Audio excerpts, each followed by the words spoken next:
Gabe lines up just like Joe Green used to. That angle on the center. Here's a throw and a timeout ball, really, as Gifford Nielsen puts it up over the head of Herky Walls for a incomplete pass that does stop the clock with 24 seconds to play in the first half. With that speed that Herky Walls has, you can be sure that they'll double cover him down here in this situation. Now Nielsen looks over to the sideline for a play.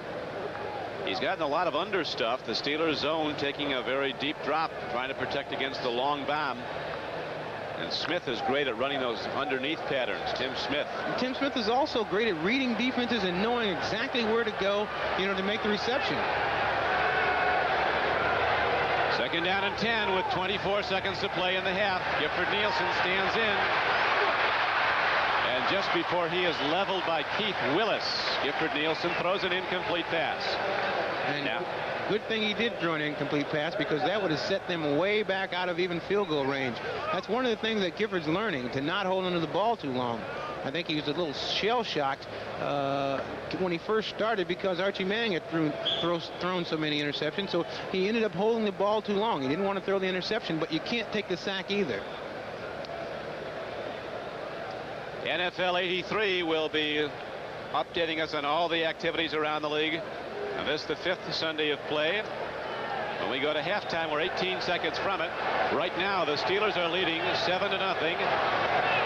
Third down and 10 coming up for Gifford Nielsen and the Houston Oilers. Big blitz. They pick it up. Here's a long ball. Man is open. Incomplete. Tight end running down under the ball. Couldn't get to it. Chris Gressel, the rookie wide receiver in that play from Stanford. Actually a tight end normally, but he was split out. Running a fly pattern. The strong safety, Donnie Shell, was with him. Ahmad, you played with a quarterback at Minnesota who set every National Football League passing record in Fran Tarkenton. And recently, another of your former teammates, an all-pro offensive tackle for a number of years, Ron Yeri, was very critical of Tarkenton. Said he put himself above the team, the way he played. He really forwarded his own goals to break records and hurt the ball club. Your thoughts on that? I don't agree with that at all. Fran Tarkenton was one of the greatest quarterbacks to ever play, and he would do anything it took to win the football game, and that was his cry, whatever it takes. And without Fran Tarkenton, we wouldn't have been half the team that we were. Well, you went to the Super Bowl 4 times, including once against these guys, the Steelers. Gifford Nielsen running, but time is a big problem as Nielsen is down, and he calls timeout with 3 seconds left. Well done by Nielsen as he saw an opening, ran for 20 yards, slid down, quickly got up, called timeout. It was allotted with 3 seconds left, so the Oilers, with their final timeout, get their field goal unit out. You can't run the clock any better than that. Gifford Nielsen and the Oilers with some big league plays down the stretch. We'll see now if they can get their first points of the day. But first, this word. Emotionally has been answered. They surely are. The preceding announcement was furnished as a public service by the National Football League.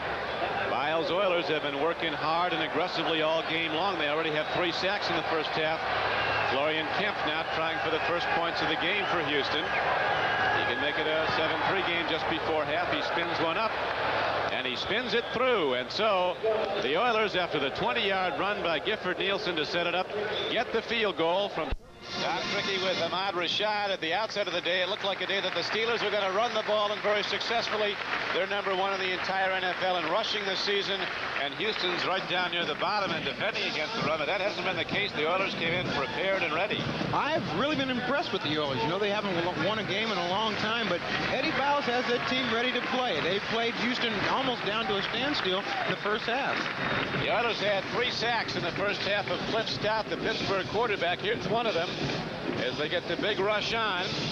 And down goes Cliff, who's been a little hesitant to throw until he's very certain because of the 6 interceptions he's thrown in 2 games here at Three River Stadium. The Steelers finally got on the board, though, a little later when Frank Pollard went in for a touchdown. Going over the top, and this was the first touchdown of the game, the only touchdown of the game so far. A field goal by the Oilers makes it a 7-3 game. We'll be back after these messages and a word from your local station. Don Criqui with Ahmad Rashad back on a lovely day in Pittsburgh. Perhaps not that lovely for the Steelers. They weren't expecting this kind of a game from the underdog Oilers. Oilers trailing by just 4 points at halftime, 7-3. And one area that's been interesting is the dominance that Pittsburgh's had over opponents in total plays through the first 4 weeks of the season, but not today, as we see the Oilers have 8 more plays in the first half than Pittsburgh, Ahmad. You know, Don, similar type offenses, and it looked like both teams came in with the same kind of game plan. They want to control the ball and force the other team into quarterbacks throwing. And they've both been successful with it. And as you can see, the statistics are very well even throughout the first half. Chuck Noll, who's been upset with his team making critical turnovers. You don't like to see any, but it seems the Steeler turnovers in splitting their first 4 games of this season and losing the 2 at home have come at very critical times. Interceptions late in the game when they seemingly had one that allowed New England and Denver to get back in it and ultimately beat the Steelers here. As Mr. Rooney, Art Rooney, the president of the Steelers, said earlier, I don't understand this. We never used to lose at home. Now we can't win here. We lost our preseason game here. We've lost 2 regular season games here. This has got to stop. That's exactly right, Don. What you have to do when you control the ball the way Pittsburgh does, you got to get points. So therefore, when the other team makes the big play, it doesn't bring them right back into the game. Earl Campbell running against Franco Harris today, neither with a great afternoon, although Campbell's yards have come more difficultly. 35 yards and 12 carries. As we mentioned in his previous runs against the Steelers all the times over the years, he's only gained 100 yards once. Franco needing an average of 84 yards a game for the final 12 games of this season to eclipse Jim Brown this year as the all-time leading NFL rusher. It looks like Franco is ready. At any time, either one of these backs could break loose for a big one. Gary Anderson from Syracuse University. He's a worldwide figure in a sense. His father's from Belfast, Ireland. He was born in South Africa, went to school at Syracuse, was cut by the Buffalo Bills, was Anderson. Steelers say it's the greatest free agent acquisition they've gotten since Donnie Shell came here as a free agent. He went to 5 Pro Bowls since coming as a free agent.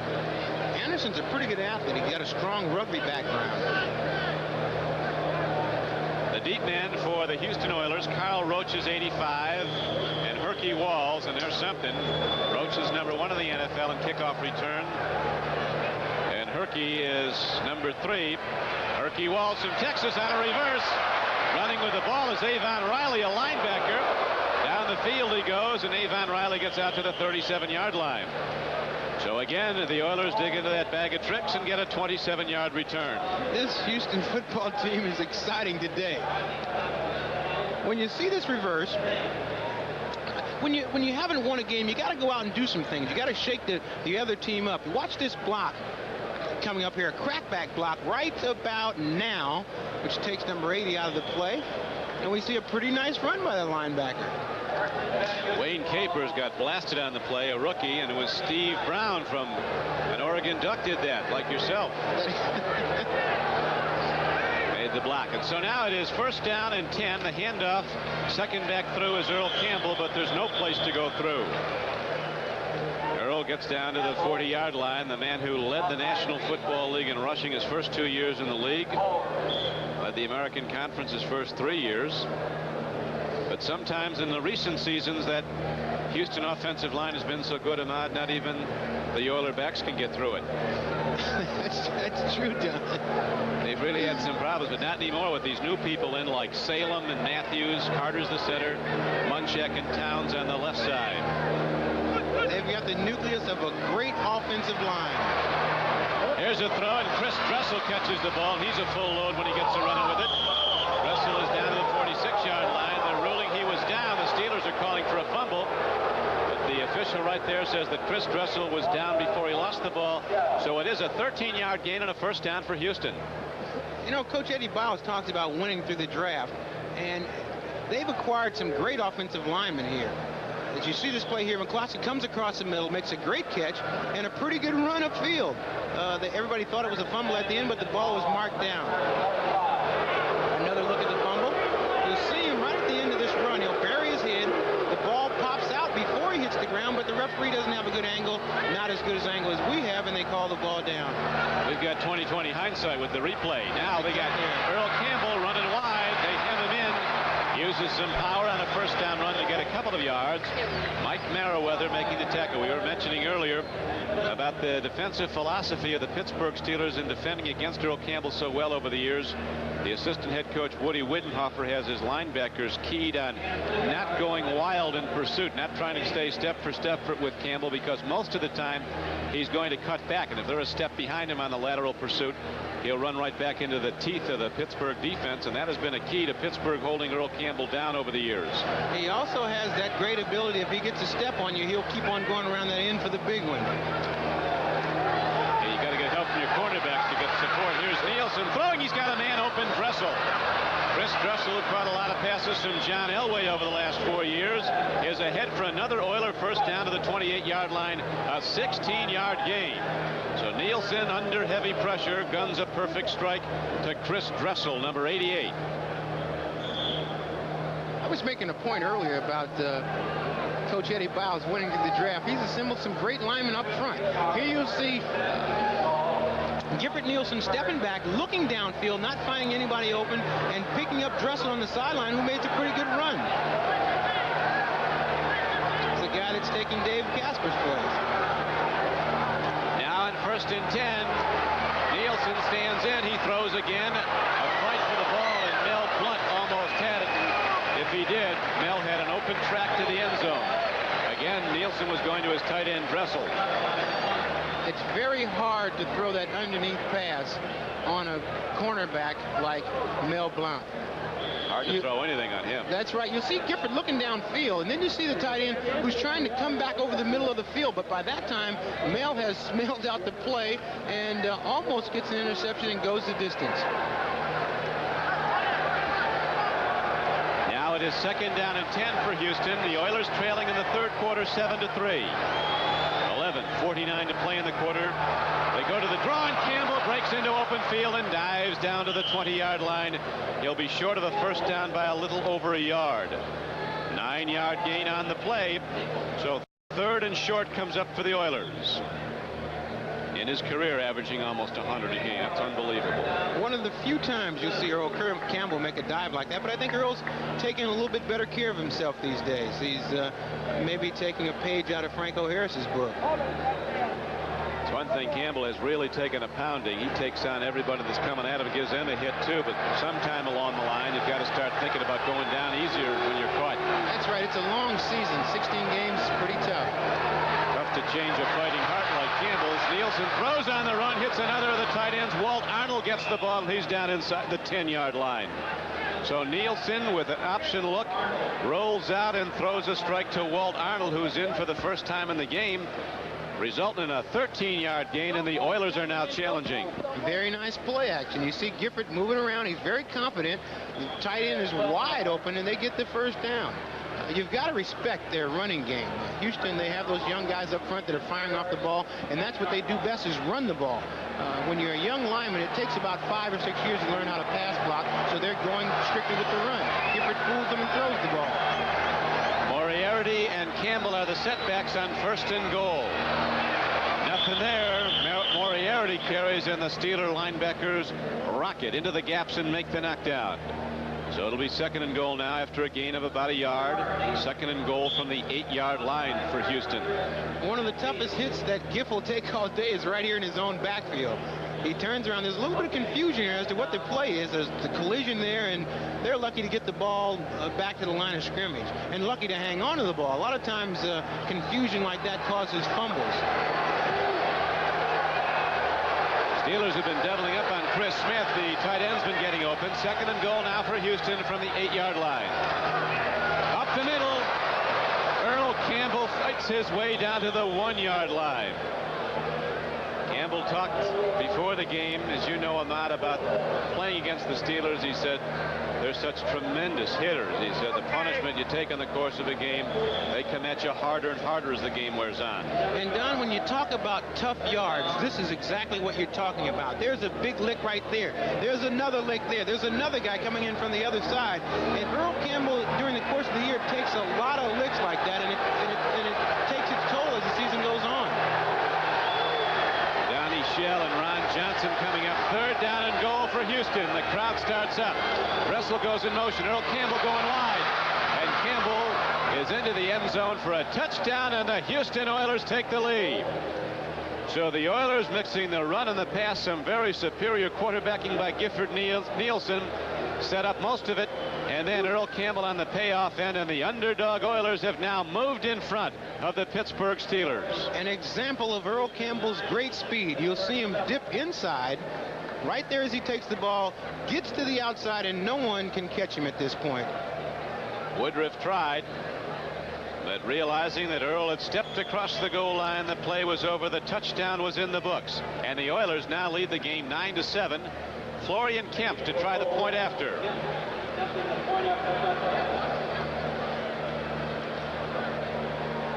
Great. If he hits it, it'll give a 3-point advantage to the Oilers. He does. It is up and good. And so with 9:28 to play in the third quarter, the Oilers lead for the first time in a long time in any game. Here is Earl Campbell on the payoff end of a 2-yard touchdown run. U.S. Cars and Trucks of the 14th Olympic Winter Games, Chevrolet and you taking charge. By Arby's, home of deli specialty sandwiches including Arby's Sub and Roast Beef Deluxe. And by Michelob Light, an exceptional light beer with a rich, smooth taste. With Ahmad Rashad, this is Don Criqui. At Three Rivers Stadium in Pittsburgh, the Oilers, the underdog, have taken the lead 10-7. Now the kickoff goes downfield. Henry Odom runs the ball. A rookie to the 20. Not done yet. Smacked at the, and there's a free ball. I tell you, there's some greetings going on out there. Henry Odom was down at the 25-yard line. You saw how hard he was hit. The ball rocketed back 20 feet. And there's also a penalty marker down Ahmad. Take a look at this run back. You can kind of tell that the attitude is very good among this Houston Oilers team, because one of the facets that usually tend to tone down are the special teams, and those guys are playing with a lot of enthusiasm, even though they haven't won a lot of games. That's going to hurt. It looks like holding against the Steelers. That will indeed hurt. Bill Walsh, a tremendous offensive line coach who was with Atlanta and some of their best teams, now coaching this great young offensive lineman at Houston, said before the game that what we've been preaching all week is we can't get down. It's a young season, and I don't think they are down. Run back, number 62, receiving team. Walsh said I don't think they're down. This is before the game. All the coaches didn't think so. Now they're certain of it. Oilers playing hard, tough football, and they have the lead 10-7. John Stallworth out of the game, went out in the second quarter with a hamstring pull that's troubled him throughout the first 4 games. Finally came back today, but he had to leave again. Franco Harris trying to run wide on an inspired Oiler defense after seeing what the offense did. Sweeps under. Franco Harris, Carter Hartwig, who's playing a big game at free safety, and Robert Abraham were on the tackle, the inside linebacker. The scoring drive, well-conceived plays, 11 of them over 62-yard stretch. Had the ball for 5.5 minutes with Tyler Rose on the scoring end, a 1-yard touchdown run. Now the Steelers send some new looks on offense. Frank Pollard comes out 15 yards to the right as a wing. Lone setback is Franco Harris. Greg Garrity's in the game, rookie from Penn State. Stout's looking at him, going long to Garrity. Garrity's open. Loses the ball at the 44-yard line of Houston. Greg Garrity, a 5th-round draft choice from Penn State, who was a walk-on for Joe Paterno, made the team as a walk-on. He's a native of Pittsburgh, had the defense beat and almost had the big gainer. Garrity is a very nifty receiver. Here you see a play pass action where they fake the ball in the middle to Franco. Cliffs has a chance to look downfield, and I think the ball is just a bit underthrown because Garrity had a couple steps on the defender. I'm sure that they'll come back to that play a little later. Stoudt and Garrity, great pails off the field. They like to hook up on the pass combination when they can. Look at this. The Vikings giving the Cowboys all they can handle and more. Ted Brown just goes in for a 5-yard touchdown. 24-10 Vikings over Dallas. They don't mind hearing that in Houston. How about those Vikings? Here's a throw downfield. You didn't have to wait long enough to see him go for it again. To Garrity again, and again he had to step on the defense, but Stoudt is a little bit long, and he hears some boos cascade down at Three Rivers as we have 8:27 to play in the third quarter, and the Oilers are leading the Steelers 10-7. Pittsburgh led at halftime 7-3. Pittsburgh's going to have to throw the ball. I mean, they've got an excellent running attack, but it takes them a little bit too much time to score. And with the inexperienced defensive backs that Houston has, they're going to have to try and take advantage of that sooner or later. Those were two good plays there. Maybe the ball was overthrown on one, underthrown on the other. You got to keep working until it works. Now Colquitt with the punt. Roaches takes it on the Steelers side of the field. Gets it down to the 43-yard line, so Houston gets back the ball and in good field position. Penalty marker down again. Brian Hinkle down to cover a 39-yard punt by number 5, Craig Colquitt. Not the numbers the punter likes. Steelers had an illegal man downfield, but quite probably the Oilers will take that field position. You would think they would. Things are going well for them now. They're an inexperienced team, but you've got to take advantages of situations like on this. the punt, number 55, offense, decline, first down. Rick Donnelly was down early. So the Oilers are surprised in this game, go on offense in a moment when we return to Three River Stadium.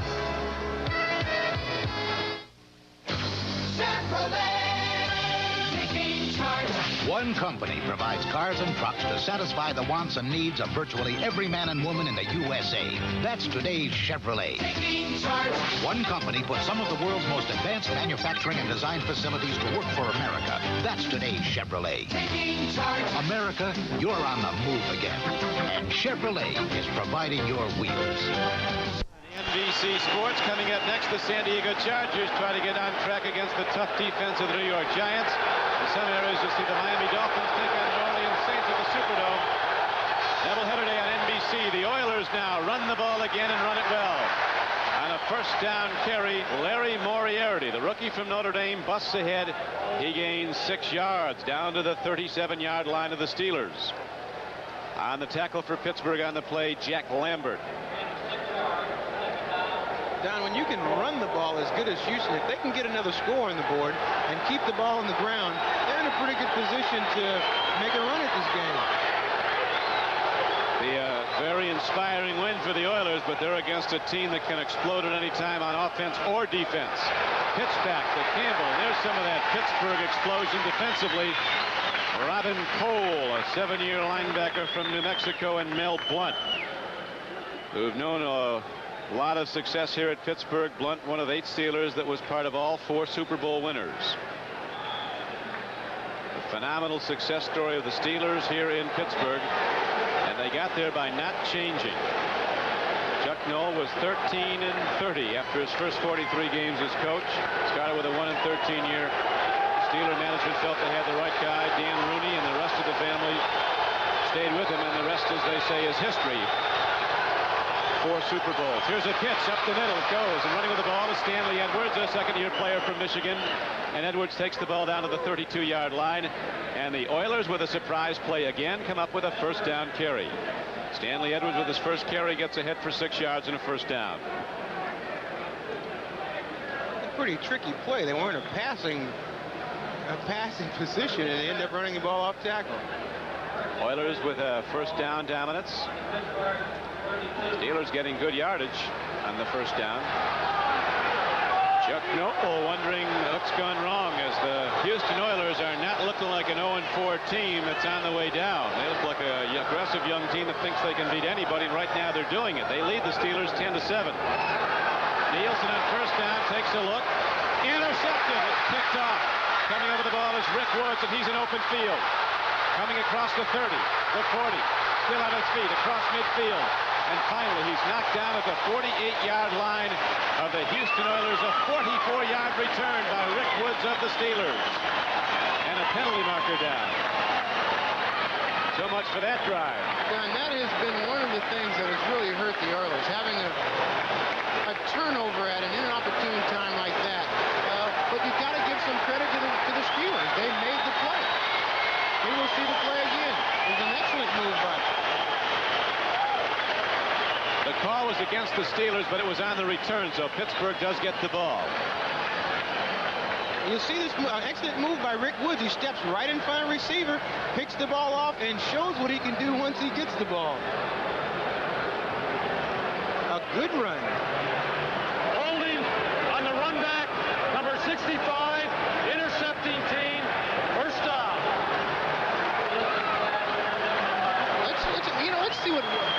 Blunt was doing on this play. You watch Mel, he's playing the receiver and the quarterback at the same time.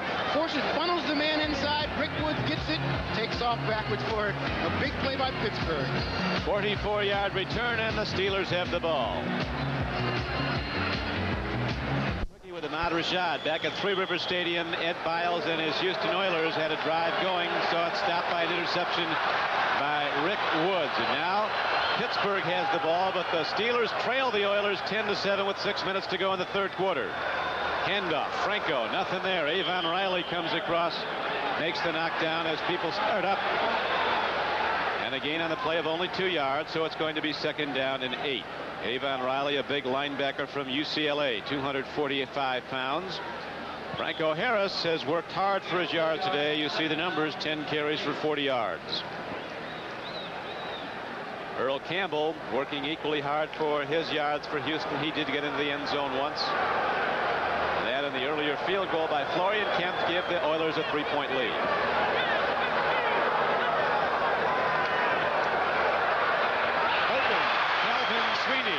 Across the middle, and Stoudt with a good throw, and the Steelers come out with an 11-yard gain and a first down, and they have the ball out to their 49-yard line. A very good throw. This is a ball that you really got to steam that ball in there. You watch Calvin Sweeney, comes off the line good, breaks to the middle of the field, and the ball is right on the money. I know Calvin would have loved to keep his feet and maybe try to spin out and go a little further, but they did get the first down with the throw.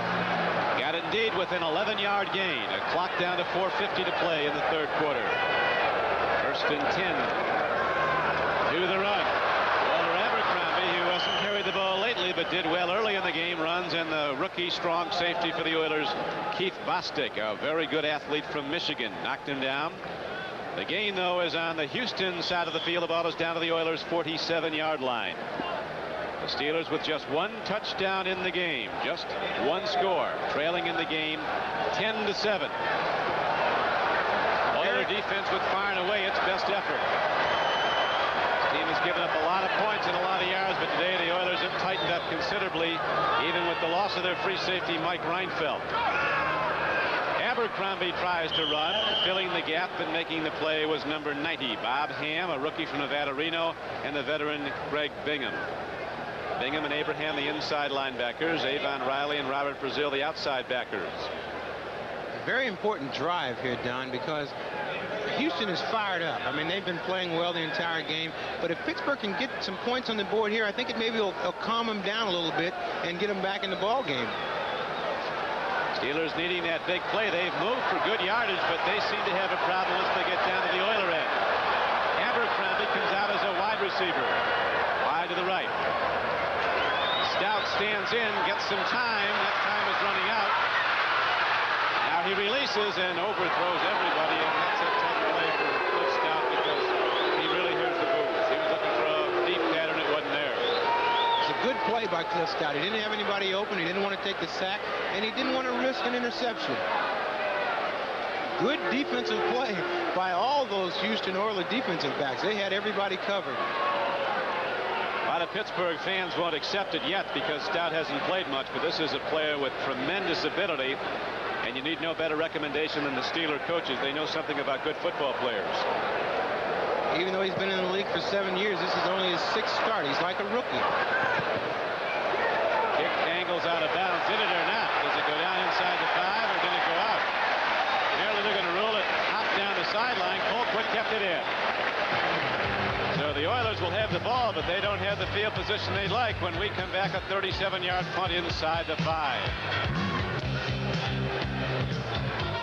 Biles and his Oilers have the lead at 10-7. Chuck Noll and his Steelers frustrated, as evidenced by Noll on the sideline. And after a good punt by Craig Colquitt, the Oilers get the ball back inside their 5-yard line.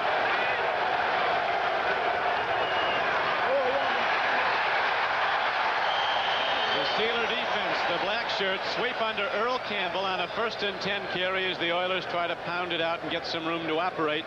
But no room is there, and so it's now going to be a 2nd down and almost 10 yards to go. They'll make it 2nd and 10 when they spot the ball at the 4-yard line. The game clock here at Three Rivers Stadium winds down to 2:46 to play. The defense chant that's been so famous through the 70s here at Three Rivers starts up.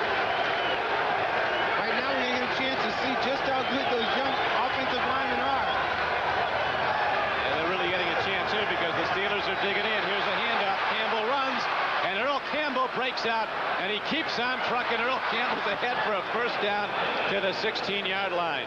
Campbell hit at the line of scrimmage, hit again 3 yards in, hit again 8 yards in, gets ahead for 12 yards and a first down. That's the luxury of having a back like Earl Campbell. You're back inside your 5-yard line, and you get out like that. Tyler Rowe is going to take a brief rest, and so are we. We'll be back to Three Rivers Stadium after this.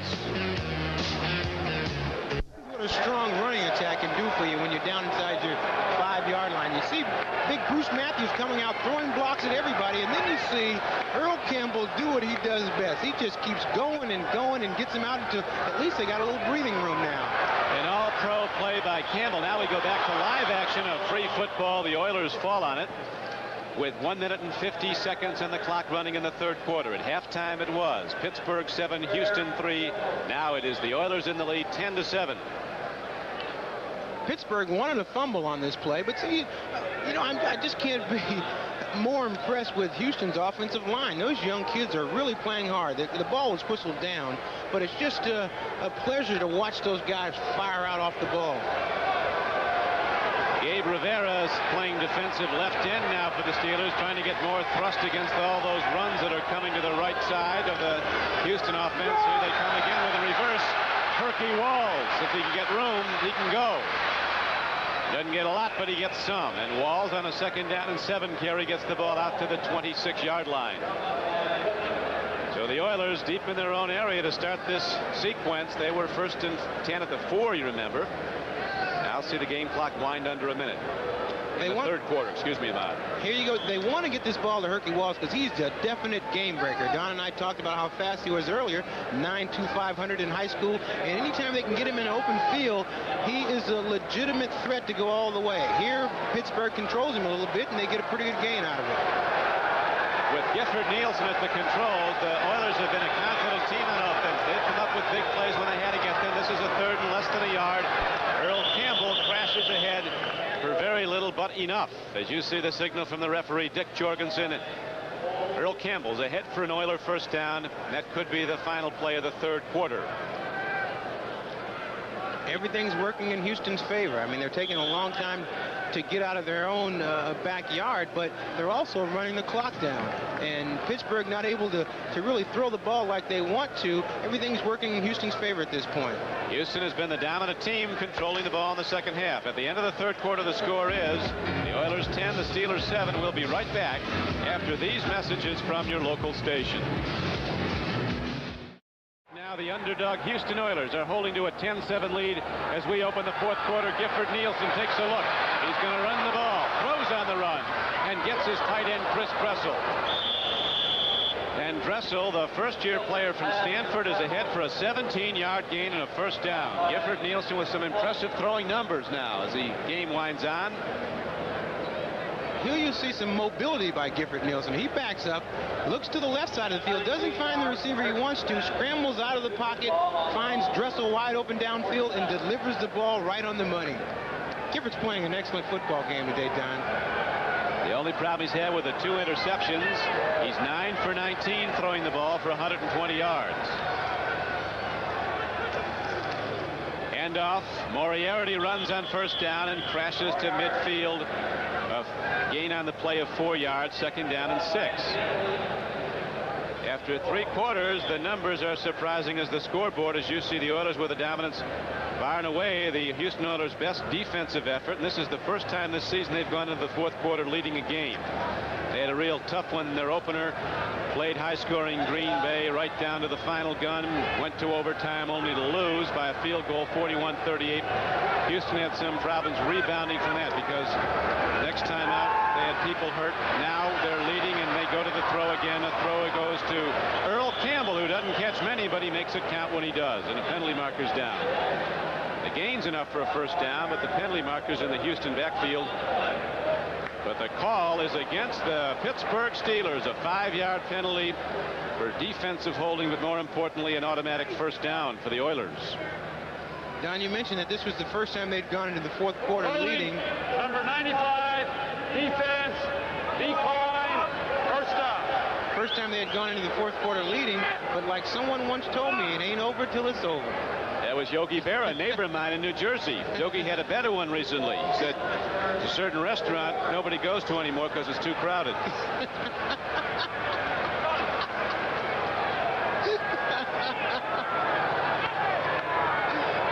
First and 10.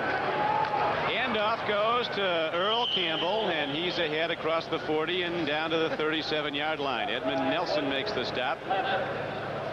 The Vikes, the former team of Ahmad Rashad before the crack transverse process, leading the Dallas Cowboys in what would be a relatively major upset, 24-13. San Francisco's got a real good football team. You remember they lost their opener to Philadelphia and have really rolled since, leading New England 23-6. Cincinnati and Baltimore putting up a lot of points at Riverfront Stadium, and the Bengals looking for a second straight win in the lead by 10. Handoff to Campbell. He gets a full load of Keith Gary, number 92 from Oklahoma, the leading sacker on the Steeler defense. We're going to give you a chance to see what Earl saw when he took that handoff. You see a lot of bodies in front, and Gary just snips the play out. As soon as Earl gets the ball, he's right on top of him, and there's really nowhere to go.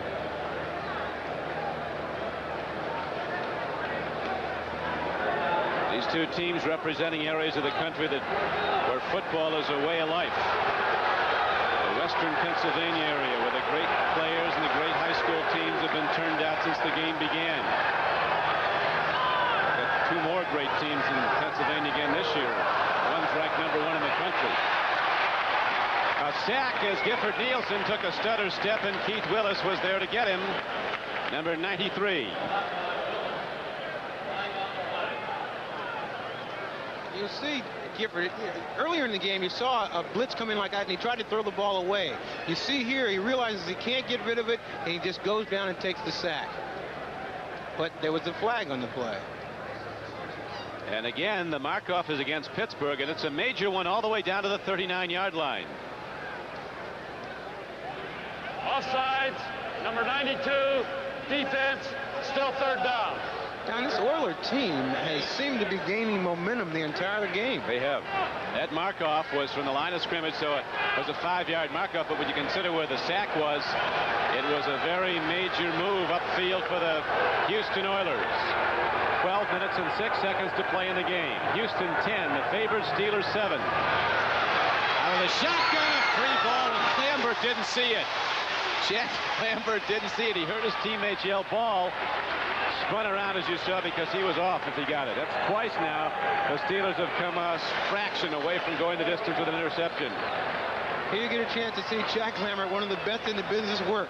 He comes down the middle, gets his hand up, knocks the ball away, but now he doesn't have a chance to find out where it is. He's looking around for the ball, and it bounces down behind him.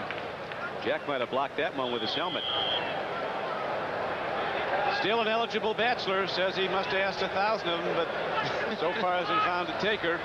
Says, I realize I'm no day at the beach, but there's got to be somebody out there. Here we go again. They're going to run the ball on 4th down. John James doesn't get there, so John James gambles a second time, and this time the Steelers are waiting for him.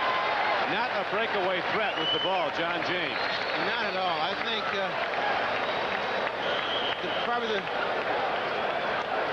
John James probably had some second thoughts when they called this play twice. One time you can fool the team. The other time, it looks like everybody's ready for it at this time. Okay, we've slowed this down, but you don't have to slow it down to make it look like he's going in slow motion. So the Oilers gamble and they lose, and the Steelers get the ball back when we return. Again from Three Rivers Stadium, Pittsburgh, Pennsylvania, Don Criqui with Ahmad Rashad. Some great baseball coming up this week on NBC Sports as the League Championship Series, both national and American, from the beginning to their conclusion this week on NBC Sports. Gets rolling on Tuesday night, Eastern Daylight Time, as the Phillies go against the Dodgers at Los Angeles. And the American League opens the next afternoon, Baltimore and Chicago. The Steelers go to a run on 1st down and don't get much. Greg Bingham, the longtime veteran from Purdue, makes the stop.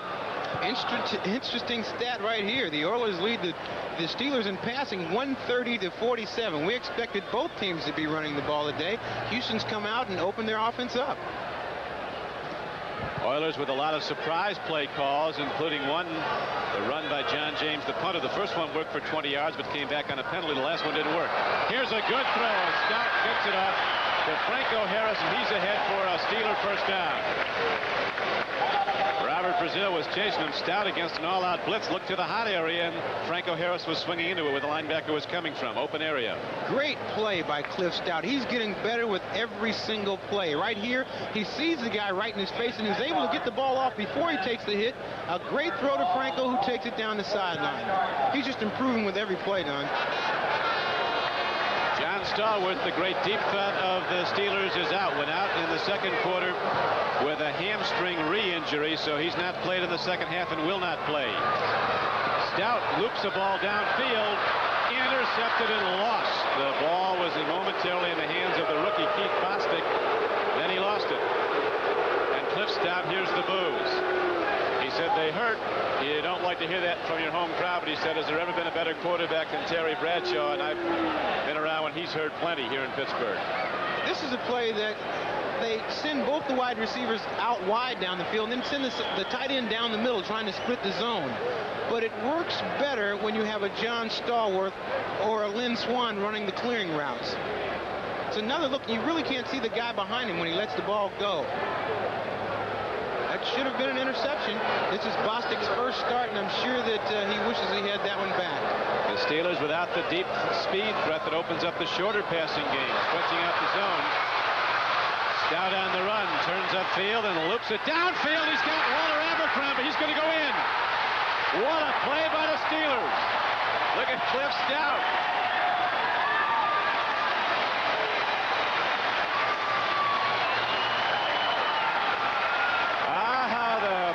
Swings.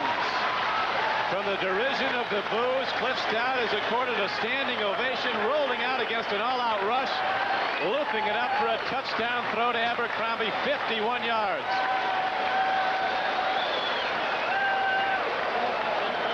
Beautifully done by Stoudt. It was a great play by Stoudt. He almost gets sacked here, and he runs, and he has the presence of mind to look down the field. And Abercrombie, also, when the quarterback scrambles, he takes off for the end zone. Stoudt sees him, lays the ball right on the money, and it's the longest pass play of the year for the Pittsburgh Steelers. I'd say that's the third touchdown reception this year for running back Walter Abercrombie.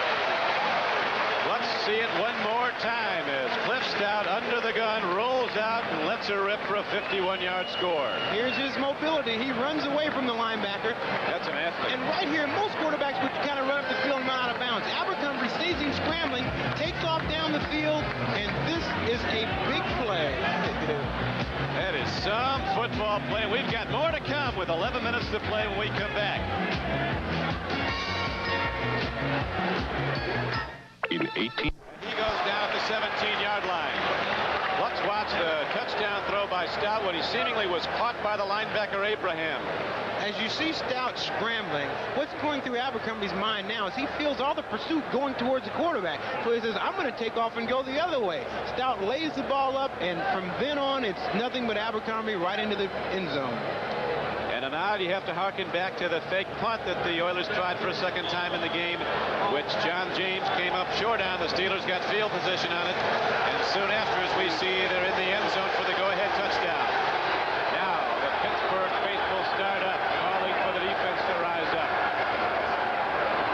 First and 10 for Nielsen and the Oilers to the run. Nothing there. Look at those linemen jumping. Edmund Nielsen is the first to hit Campbell, and the ever-present Jack Lambert is also there, a man who's led the Steelers in tackles now for 7 straight years. Campbell's yards have not been easy. He's run the ball often in the game. 24 carries for just 67 yards for the Tyler Rose. Game clock winding down. 10 minutes and 15 seconds to play. Oilers needing a big play. Tim Smith comes wide to the right. Super fast, murky walls at the top of your screen. And a marker comes in as Keith Willis leaves early. Grabs the question. As long as I'm in here, I can take a shot at him. That's right. He's going to get a sack any kind of way. False start, number 74. He was drawn offside. That's youth. It's a young, you can't make that mistake right now. And that's the kind of thing that's been killing Houston because they've got such a young offensive team. Right now, you've got to settle down and try to get a drive going. Bruce Matthews, the right guard, the rookie from Southern California, drew him offside. Ed Biles maintaining his composure under a lot of fire in Houston.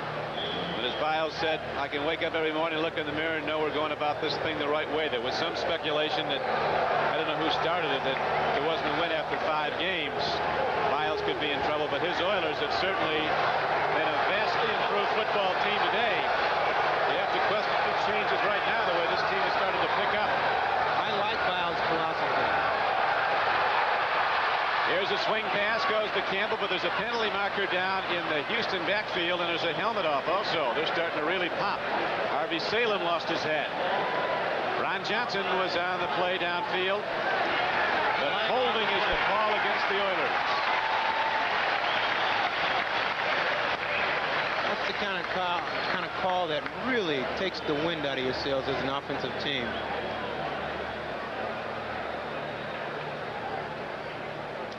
You're going to just take a look at Jack Lambert here. You'll see why he's a little bit sneaky here. You see he's got his right hand on Herky Walls. I think Herky's glad it was his hand and not his shoulder. But the call goes against the Oilers. Number 76.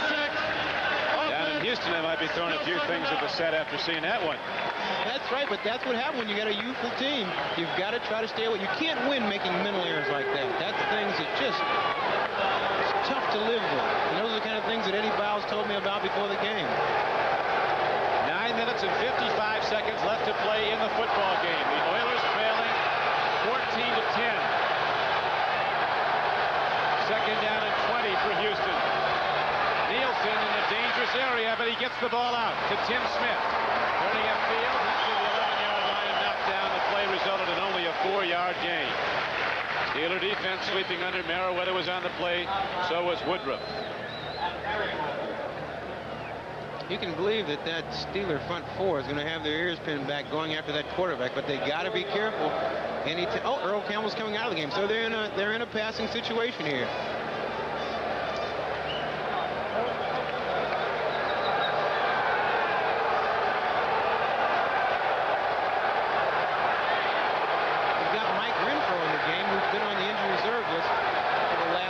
They activated him for this game. He's an excellent receiver. Gifford Nielsen throws downfield. Intercepted by Mel Blunt as Tim Smith was leveled at the 30-yard line. Smith is all right, though. He's going to be all right, Tim Smith, who was hit so hard there. But the Steeler defense rises up again. Mel Blunt, as he's done so many times over the years, delivers the 55th career interception to stop a drive. Like I said, Mel Blunt covers the receiver all over the field, makes a great play here. He turns into the receiver because he's really not trying to put a hit on Tim Smith. He's going for the ball. Now watch this block coming up on number 93, Keith Willis, on 73, Harvey Salem. So Blunt takes it back, and we'll be back with the Steelers on offense after this. Blunt, a remarkable athlete in his 14th season starting for the Pittsburgh Steelers, originally a third-round draft choice back in 1970 out of Southern University, one of the Jaguars. And he has been a fabulous player. Before the game, he told you Ahmad he thought he was going to have a big day. He did. I said, have a good game. He said, I'm going for it today. And that's exactly what he's been doing.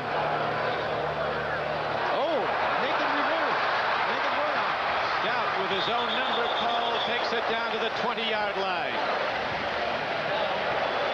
So the Steelers and Clint Stoudt all of a sudden a resurgent football team after Stout's brilliant breakaway run, a rollout, the throw to Walter Abercrombie for the go-ahead touchdown. Stoudt with renewed confidence takes it again himself.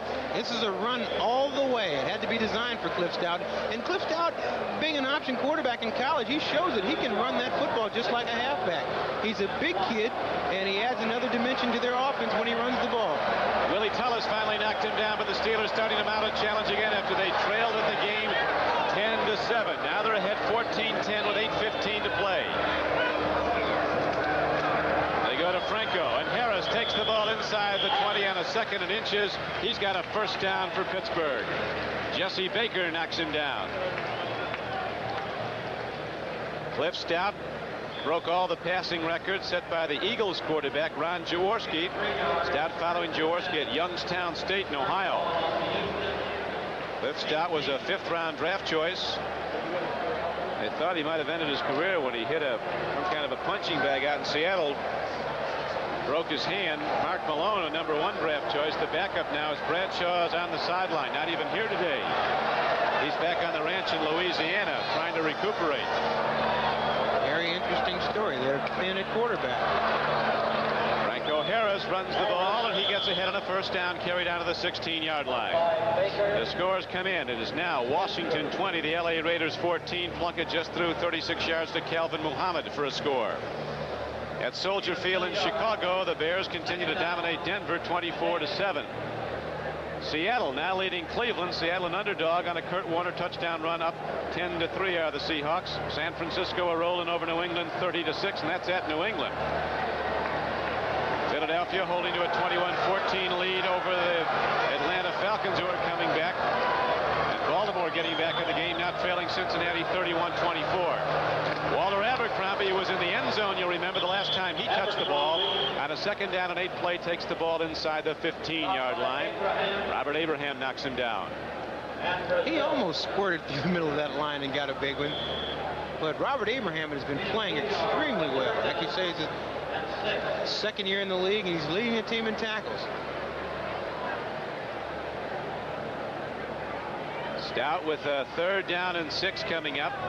Pittsburgh not doing that well converting against a very inspired Oiler defense, converting on 3rd down. 3rd and 6. Frank Pollard with people in front. Pollard rockets down to the 1-yard line. The game wears on, and the Steelers start to cook here at Three Rivers. They really have started to warm up. They've come up with some big plays that they haven't previously been able to do. They got a big interception by Mel Blount, and the offense is coming out. Here you'll see Pollard takes the ball. He's got a nice escort going around left end. He turns on the speed and almost gets into the end zone. The offensive line has been one of the real bright points of the Steeler team, with Peterson and Larry Brown at the tackles, Craig Wolfley and Steve Forstner led that play at guards, and the all-pro Mike Webster at center, who's literally taken out of the game every nose guard he's played. You saw Steve Corson lead that play around left end. He runs a 4.840, about my speed. 4.840, and he's 275. You're not one of those. Again, the Oilers jam the gaps, and the Steelers are unable to get it in from in close. Once again, an example of a tough yard. Frank Pollard's looking over the bench, Ahmad. You remember the last time the Steelers were down in this position, they called number 30. He went over the top for the first touchdown of the game. And the first points of the game, let's see if they go to Frank Pollard over the top again. He's got a lot of spring. The 210-pound back from Baylor. He's also got a strong offensive line in front of him, and if they can fire out and get a little bit of movement on the line, then that enables Pollard to get over and into the end zone. Watch those linebackers come over the top, trying to time it to hit him at the right moment. Will they go to Pollard? They do. Over the top. He didn't get there. The Oilers with a big play. Those linebackers came flying in. Darrell Hunt, a striker from Oklahoma. From Odessa, Texas. They've turned out a few great ones over the years. You get a chance to see here that the offensive line, they really didn't get any movement out of the defensive line, and there was no place to jump. The yards come tough down there. Don Shula once said, Ahmad, that nothing changes the emotion of a game like a goal line stand. It completely swings momentum. The Oilers are trying to pull it off now. It's 3rd and goal.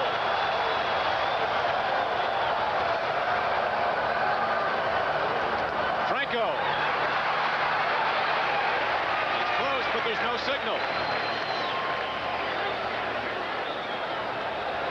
Corson and Avon Riley, and a penalty marker comes in. Hope hopefully in his wisdom, the official call offsetting penalties and the ball stay where it is. That would look like a pretty quick flag to me. When you can't help but get a little bit over-aggressive down here in this area. This is one of those wanted areas. You got to want it badly to get in the end. They're calling a personal foul according to Bingham. Bingham signaling personal foul against the Steelers. We'll see if he's right.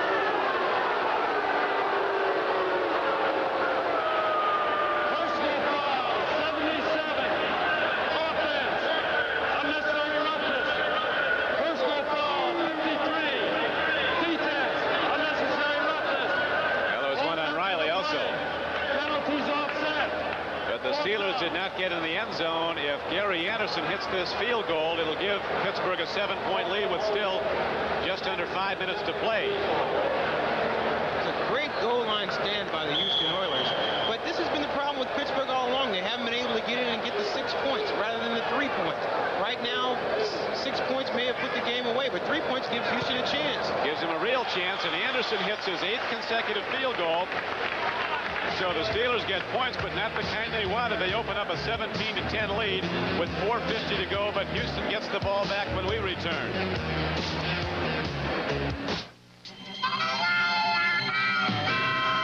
This Bud's for everyone who answers the call when someone needs help.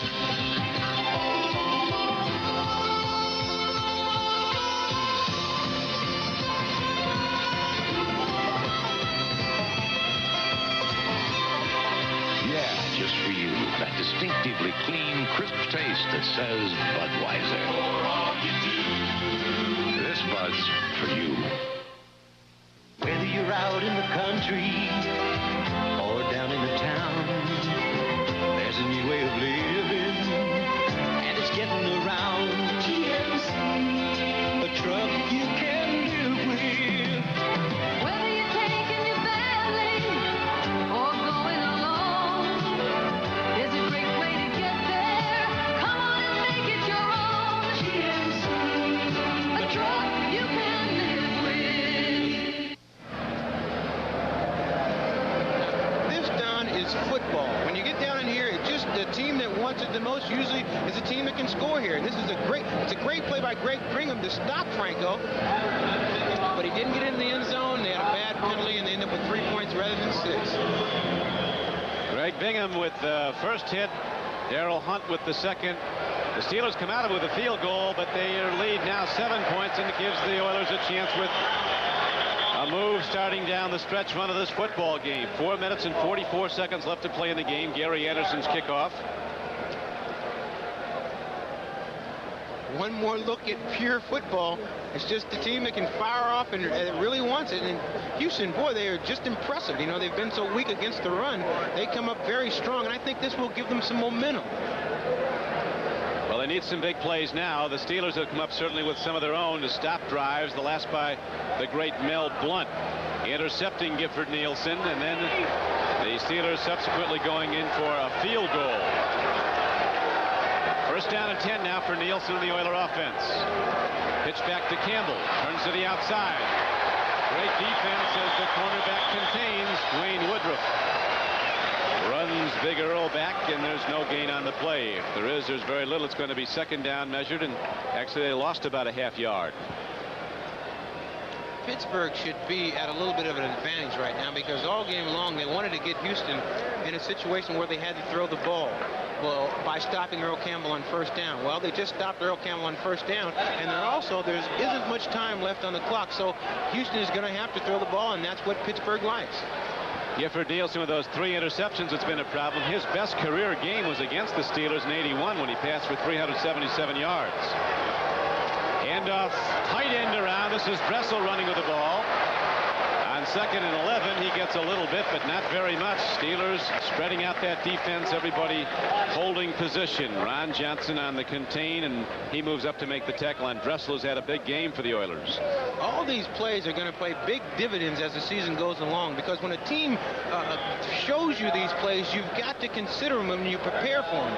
Every week you know that they have a reverse, the punter may run the ball, all kinds of trick plays, and as the season goes along, I think it's going to really work out well for the Houston Oilers.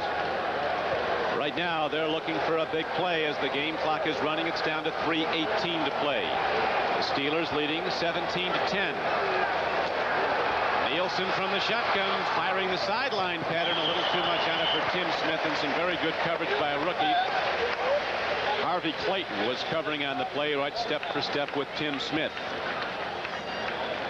So the Oilers come up empty on a 3rd and long play, and now they send out their punter, John James, who I can assure you isn't going to run the ball if he wants to be there next week.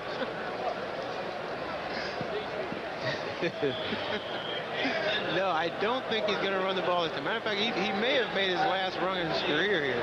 Punters don't wear a lot of equipment. Look at those thigh pads. Those wouldn't hold off a gnat. That's right. Those barely qualified. Those in the Little League. That's right. Paul Scansey, a rookie, is back. 5th round draft choice from Washington to return for the Steelers. James hits a high spiral. Scansey will run it back, though. Looping back, he cuts low. Darryl Hunt, who does play hardball, comes over with the neck-high forearm.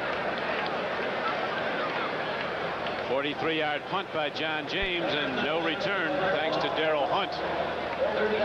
Eddie Biles is getting the effort from his ball club. We remind you that coming up next, the San Diego Chargers will try to get on track. They're off to a 1-3 start. They'll be playing a very tough defensive team, the New York Giants. In some areas, you'll see the Miami Dolphins of Don Shula take on the New Orleans Saints at the Louisiana Superdome. Stay tuned here for our NBC doubleheader action. Right now, the live action.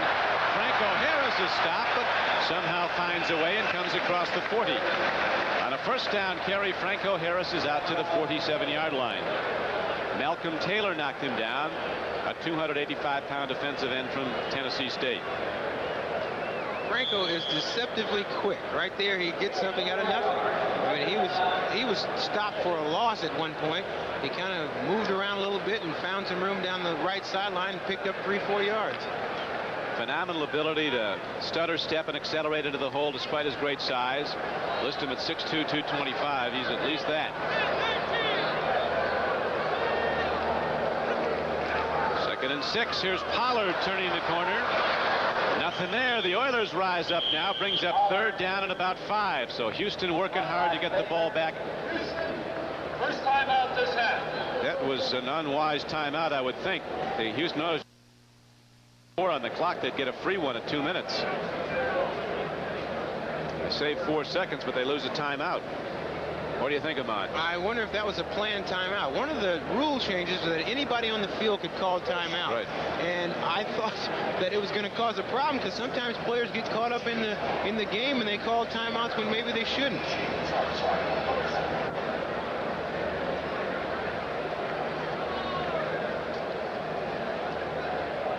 Major League Playoff Baseball. The championship series begin on NBC. Tuesday night, 8 o'clock Eastern time, the Phillies and the Dodgers open the National League Championship Series at Dodger Stadium. 8 o'clock Eastern time. Then Wednesday afternoon, it's the Orioles and the White Sox as the 2 leagues play off for the right to go to the World Series. When you talk about Franco Harris, Ahmad, the most astounding statistic when you look over his considerable records is what he's done in postseason play. He's played in 18 postseason games. He's gained over 1,500 yards and scored 16 touchdowns in postseason. Franco is not only an incredible athlete, he's just a wonderful human being. I've known Franco. We came out of college together. We've been very good friends, and he's one of the nicest guys that you'll ever meet. Just an outstanding citizen. That's what Larry Brown, his great offensive tackle, said about Harris. He said you love to block for him, see him get records, not because he's such a great football player, because he's such a great guy. And right now, the Steelers with 3rd down and 4 coming up, look for a 1st down. They go to Pollard. He didn't get there. The Oilers make the stop at the 43-yard line of Pittsburgh. Greg Bingham again makes a big defensive play. The 2-minute warning is now given. With the score, Pittsburgh 17 and Houston 10. Here comes another one of those fantastic finishes.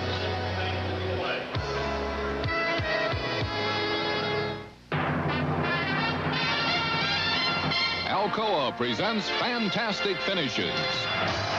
1979, an unfriendly Superdome crowd greets the Atlanta Falcons. In overtime, the Saints are forced to punt. The snap from center sails high over Russell Ertzlaven's head. He's in trouble now, and his futile pass is turned into a touchdown by James Mayberry as the Falcons defeat the Saints 40-34 on the game's final play. Tamper-evident closures. For over 50 years, Alcoa closures like these have helped provide important protection in our hospitals, our supermarkets, and our drugstores. And with this closure, double tamper-evident protection is built in. You can see that it's unbroken in the store. You can hear it breaking at home. Alcoa closures. Look for them. Ask for them. Because today, you owe it to yourself. Alcoa can't wait. Don Criqui with Ahmad Rashad back at Three River Stadium, Pittsburgh, Pennsylvania. The underdog Houston Oilers came into this game, fell behind, and then rallied to take the lead in the third quarter. Now Pittsburgh holds a 17-10 lead, but Pittsburgh has to punt the ball back to Houston with 1:59 to play. This telecast, presented by authority of the National Football League, is intended for the private use of our audience. Any rebroadcast or other use of this telecast without the express written consent of the Pittsburgh Steelers and the National Football League is prohibited. Ray Colquitt ready to punt. Kyle Roaches gets back to receive. It was almost blocked. Into the end zone it goes and out to the 20. And there the Houston Oilers go on what could be a last drive attempt to tie this game.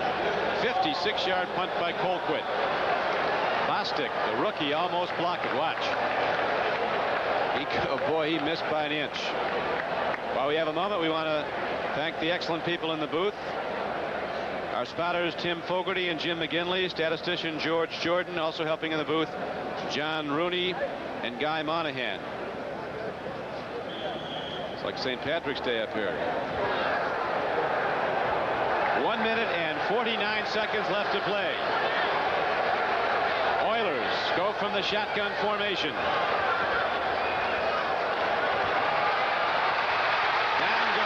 Nielsen. The Steelers got a sack when they needed it most. Jack Lambert was coming on an inside rush. He was the first to hit the Houston quarterback. It keeps the clock running. Now the Oilers align with 1:44 left to play. We watch it again. Gifford Nielsen, no room to go, and pinching in is now back to live action. Here's a throw and almost into the hands of the very fleet Herky Wall. Ahmad Rashad has gone to the playing field to interview some of the outstanding ball players in this game, and there have been some excellent individual performances. We'll also be switching to New York to NFL 83. The NFL report on the 5th weekend of play of this National Football League season, as you see the game clock down to 1:33 to play. Right now, the Oilers up against it. They played their best football game perhaps of this season. A decided underdog. They came in and gave the Steelers all they could handle, out-statisticking Pittsburgh for most of the game. And also holding a lead. Here's a throw. The catch is made and out to the 24-yard line. It was a third down play. It brings up fourth down with 1:25 left to play. Tim Smith caught the ball, but he's well short of a first down. Now the Oilers signal for and are allotted their second timeout. They have one to go. The executive producer of NBC Sports is Michael Wiseman. The coordinating producer of NFL football is Ted Nathanson.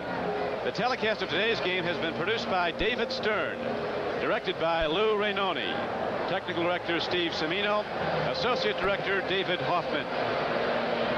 It is a doubleheader day on NBC. Most of you will be seeing the San Diego Chargers going against the football giants at the Meadowlands in New Jersey. Also a doubleheader game that will go to many parts of the country.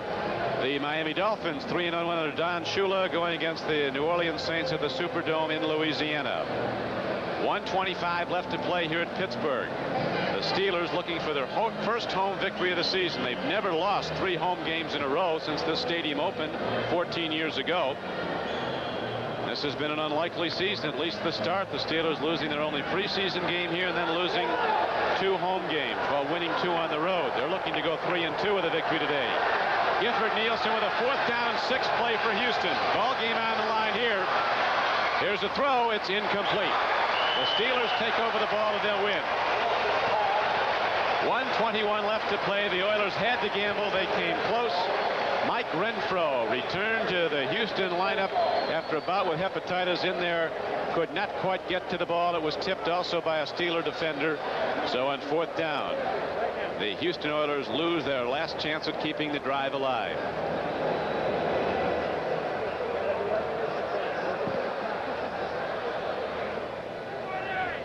NFL 83 and the NFL report coming up next. A complete recap of the games played so far on this fifth Sunday of action, and then doubleheader play.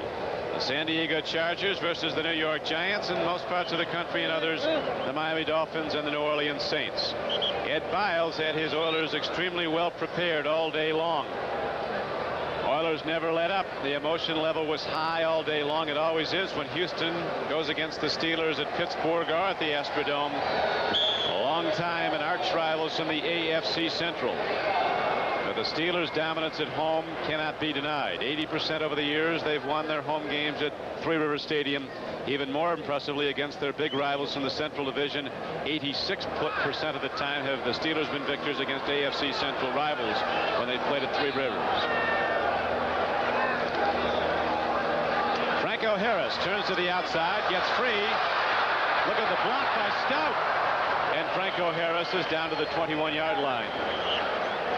Keith Bostic knocks him down. The Oilers quickly signal for and are allotted a timeout. And that stops the clock with 1:10 left to play. The Oilers go back to Houston. Their next timeout will be next Sunday against the Denver Broncos at the Astrodome. Pittsburgh Steelers' next timeout will be against the Bengals at Cincinnati.